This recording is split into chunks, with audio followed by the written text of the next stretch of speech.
મહત્વના સમાચાર મળી રહ્યા છે ગીરગઢડાથી। આખરે માનવભક્ષી સિંહણ પાંજરે પુરાણી। ગીરગઢડા તાલુકાના કાણકિયા ગામે ગતરોજ વહેલી સવારે જંગલી પ્રાણીએ વૃદ્ધાને ફાડી ખાધા હતા।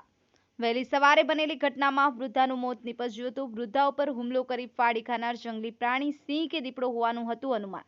આખરે ગત રાત્રે વૃદ્ધાને ફાડી ખાનાર અને મોત નિપજાવનાર પ્રાણી સિંહણ હોવાનું બહાર આવ્યું।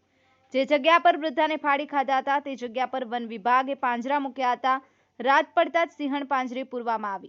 નરભક્ષી સિંહણ પાંજરે કેદ થતા વન વિભાગ અને ગામ લોકોએ રાહતનો શ્વાસ લીધો। આહિર કાળુભાઈ, દીવ 24/7 ન્યૂઝ, દીવ।